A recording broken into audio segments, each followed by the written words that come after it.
Today we're talking about shame, vulnerability, some of the work by Brene Brown, and this book that I'm reading, The Gifts of Imperfection. We're going to be covering how shame and vulnerability are at the root of eating struggles.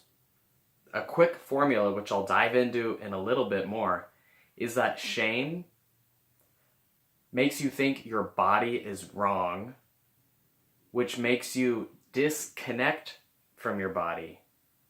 Shame makes you think your body is wrong. That belief makes you disconnect from your body. From the disconnect, that's where the eating disorders come from.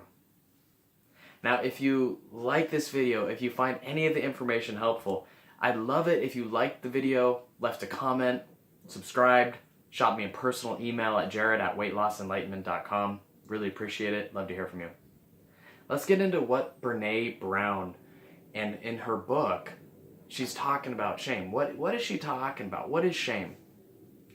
Brene says that shame is the block towards love. It's the obstacle that's preventing you from loving yourself and loving others.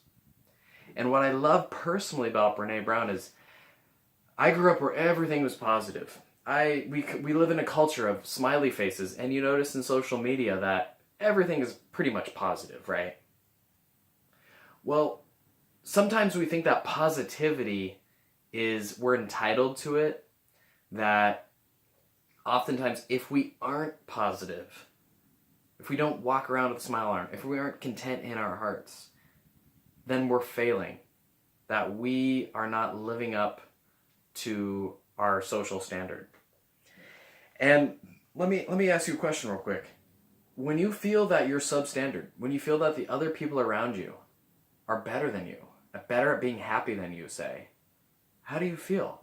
If you could just imagine a kid who is picked last on a sports team, if his teammates say that he's the worst one on the team, how do you think he's going to feel? He's going to feel pretty bad. Now, I'm sure you can feel that feeling of shame. And what happens then, this is the key thing. People don't talk about shame. That's what Brene Brown is talking about. She's talking about shame, and she's talking about how people don't talk about shame. For example, one of the stories that Brene brings up in here is that she went to a resort sort of, or like a women's club at like a nice gathering. And she's a shame researcher. She goes up and introduces herself. She says, "Hey, I'm here to give a speech. You guys reached out and contacted me." And the organizer says, "Okay, so can you tell me what you're going to speak about real quick?" And Brene says, "Yeah, I talk about shame, and this shame is what prevents people from loving themselves." And the organizer does a double take and says, "You're going to be talking about shame? No. You're not going to talk about shame. You got to talk about light and fluffy. Just keep it light and fluffy and happy. People just want to feel good." And Brene was really confused and she felt bad, but she actually did give a talk where it was just light and fluffy and made people feel good. But we need to talk about what stops us from loving ourselves. And it can be a little bit uncomfortable talking about shame, talking about what makes you feel shame. It can be uncomfortable. But here's the alternative, is going around in an endless cycle. Because remember that equation in the beginning. Shame leads to disconnect from your body. Shame leads to judging your body, thinking that your body is wrong, which then leads to not trusting your body, fearing your body. Shame, this is a formula. This is like a mathematical formula. Okay? So if we don't face shame, we're going to make the conclusion that our bodies are wrong. Right?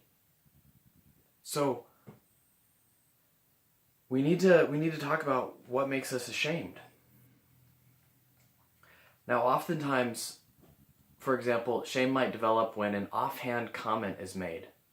Someone might say, "Wow, you've lost some weight."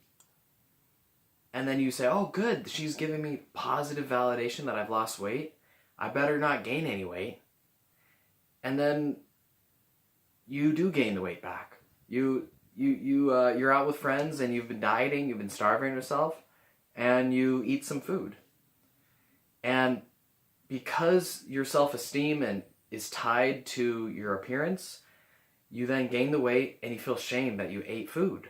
You say, body, body, why do you eat food? You're failing me. You're eating food and I'm supposed to be skinny. And you feel shame. You don't like your body. Unless you change the way you speak towards your body, right there. If you remember if you can recall the voice I was just saying when I kind of was modeling that, I said to my body, what are you doing eating food? You see that tone of voice I'm using? Body, what are you doing? It's like upset.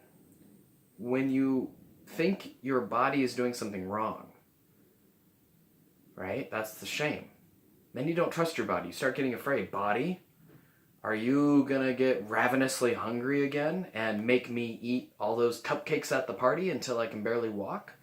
Are you going to have me buy a chicken and have me eat it in the car and spend like $100 on food and just eat it by myself and make me puke afterwards?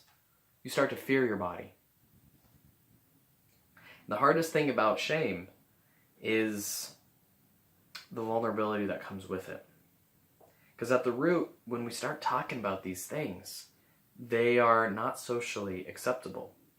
And if you talk about the fear that you have around a normal meal, normal people, quote unquote normal people, the friends at work you have, or the person in the grocery line. I don't know if you'd ever talk to the person at the grocery line, but maybe even family members.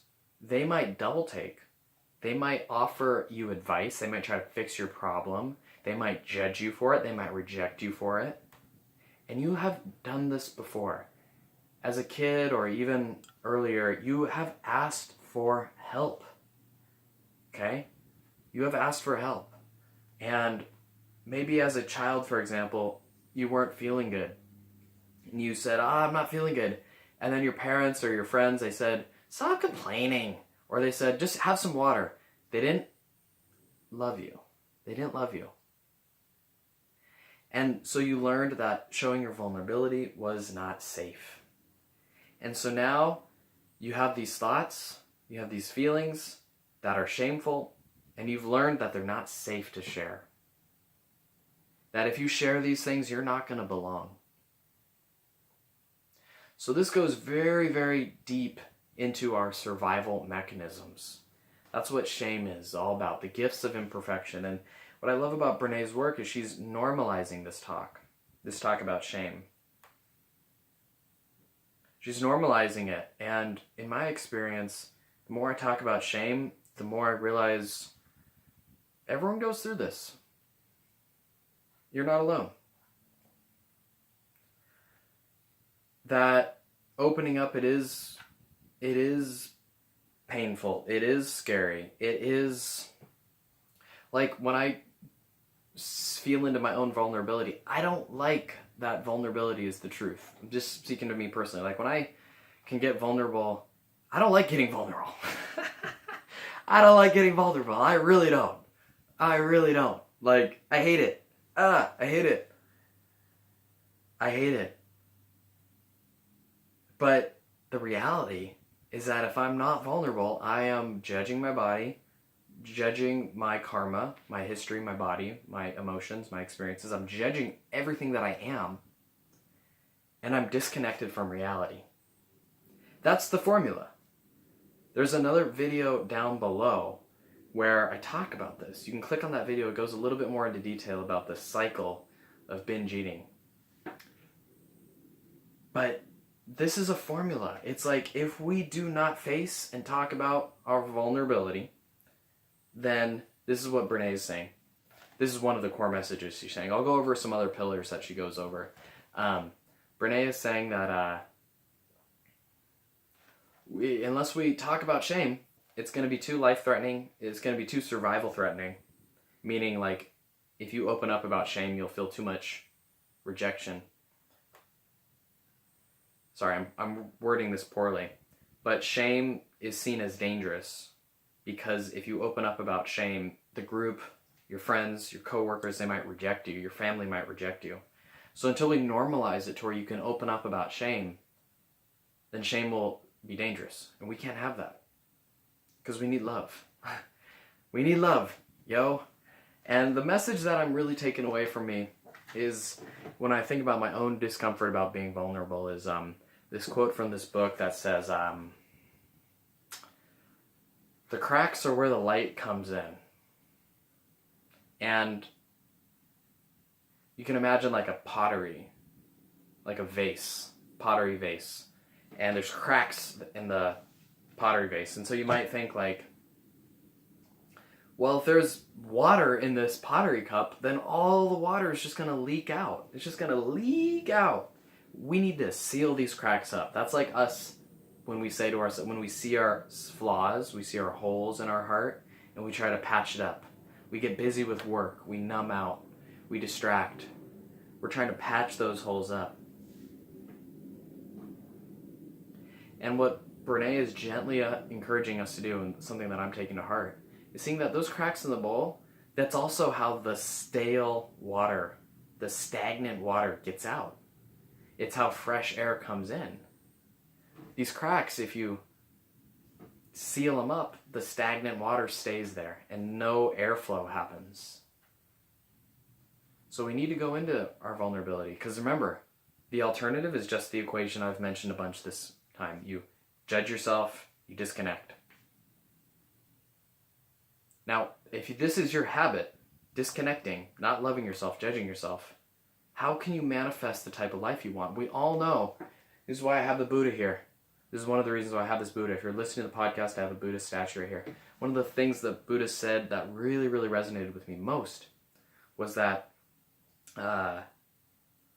habits or thoughts become actions, actions become habits, habits become character, character becomes destiny or lifestyle.